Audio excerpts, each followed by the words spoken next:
Well, I guess I was looking for a piece of woodland, wanted just to get 2 or 3 acres, and then this come up for sale and had to kind of justify it, and then we sat down a pub one night and made a plan. Yes, over a few drinks. Over a few beers, then it seemed like a really good idea. James said, help me build a bike park, and I thought, sounds like a good idea, will be done in 6 months, do we think? Yeah, I think, I was thinking 2 months. But yeah, 18 months later, here we are, halfway there maybe, going really well. A little bit more complicated than we realised. Yeah, understanding dirt, different types of it. There's many different types of the park. There's sand with stones in. Bog, really good normal soil. Peat, clay, just about everything you could think of. Yeah, and it's just really working out which ones are going to stick together, stay as a berm, stay as a jump.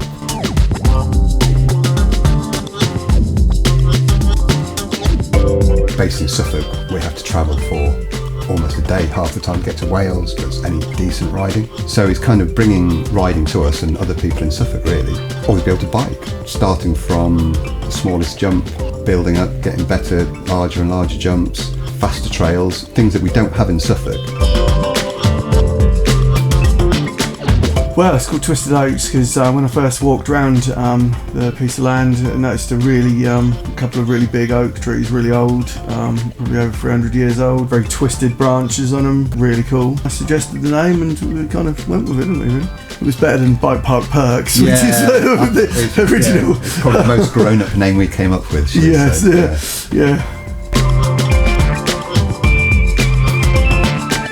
Well, I will start from the bottom, shall we, I suppose. We've got a blue trail, which is a mile and a half, quite simple, easy trail, goes alongside the stream, quite wide in certain areas, sort of thing you take your family and kids round, nice and chilled out. Then we've got a 4-mile XC route. 80% of it is quite challenging, includes drops, jumps, berms. Yeah, it's just to make it that little bit more interesting than the general bridle ways we get in the local area, thanks to James and his sort of crazy ideas. But yeah, we've got an interesting, challenging 4 miles of climbing, and if you can do a sub 30 minutes over 4 miles, you're doing well here. Variation, drops, berms, some woodwork, and a few fun options off it as well. The XC trail goes through the redwoods, which is one section of our wooded area, and then it splits off into several different routes and trails with a variety of difficulties. There's some with drop, berms, some with small gaps. You get the option to a rollable or a jumpable, so something for everybody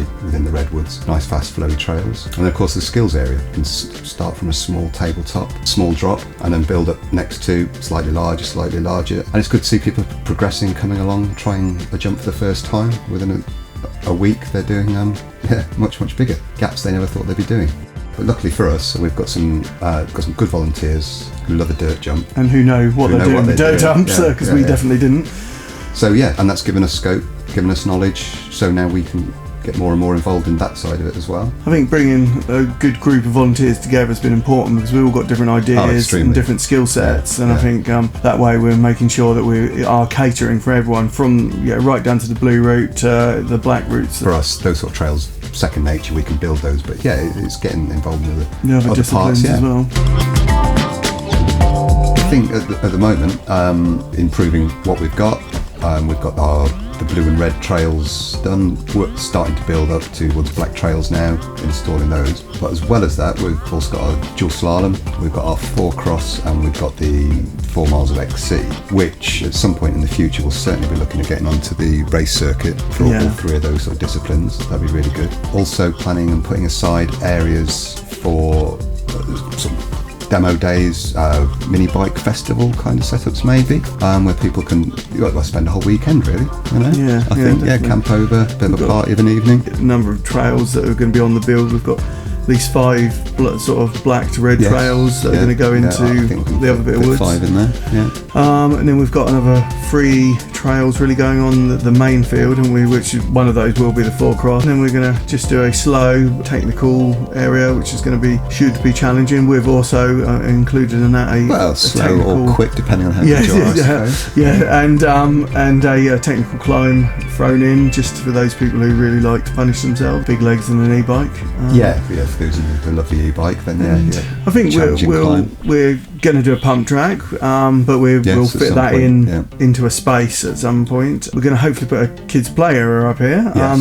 families want to come up here, there's somewhere where the kids can perhaps enjoy themselves. Dad or mum's, doing the jumps or drops or doing a quick loop. There's a park bench to have a little picnic on. But certainly we're talking about kids, of course.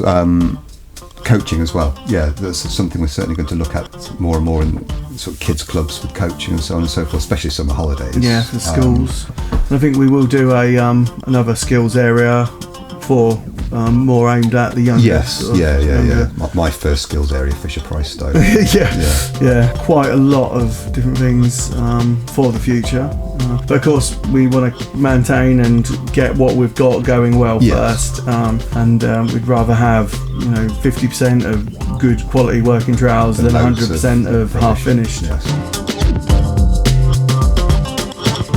So as an annual membership, we're looking at £60 per person. Weekend day passes at a cost of £6. I think membership is very important for the ongoing future of the park, really.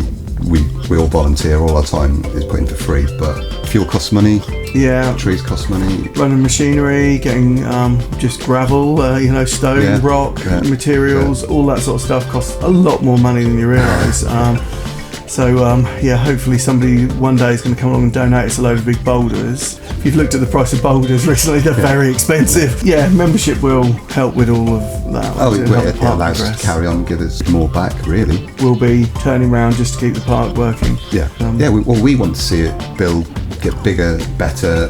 We're building with the park. The park's building with us. And getting the money in is going to allow us to take that further and further. Then there'll be options of lottery funding, hopefully, community funding and that sort of thing. Obviously, we've got to prove our sustainability first. Sure. And then that could really improve facilities and the trails and, just improve what we've got for the community. Give more back. So what we can take in, we can give more back. Be planting more trees and stuff, which is good for the environment, and I love trees. If it hadn't been for mountain biking, I probably wouldn't have had half as many friends or half as many good times, really. Oh, definitly. It's really become, I think, probably my main social outlet these days, really, is getting involved in mountain bikes, road trips. There was more road trips before we started building the park, to be quite honest. No time for them since we've been building. However, met a lot of really good people who come along and share the same sort of passion as we do. And then new people coming along. We've had people who haven't biked, but they're local, just take an interest in having poke their nose in and have a look. And within a week, they're buying mountain bikes, coming down, trying new stuff, and they're getting involved with the group of people now. And everybody's becoming social. Social on and off the bike. It's good. Nothing better than having a bit of a ride around the woods through drops and jumps and laughing about what fun you've had, and maybe a social beer afterwards. People who aren't necessarily getting out and meeting people all the time, rather than just going down the pub, which isn't always the best idea, I suppose. You come down, get involved here. Some people spend their entire weekends down here. Definitely. Just building camp over. But I think it's been a really important part. The park's a great place to hang out. It's a sport that I came to late in life, I suppose, but it's the best one I've found so far. Without a shadow of a doubt. Good fun, good wholesome fun. Kind of keeps you mentally sound as well, getting out in the countryside. I think fresh air, if it wasn't for a bit of cycling, getting out into the countryside sometimes, I think I'd have gone mad a long time ago. I guess we're looking forward to seeing all the people coming down here eventually. Definitely, So, please come along, support us, look forward to seeing everyone.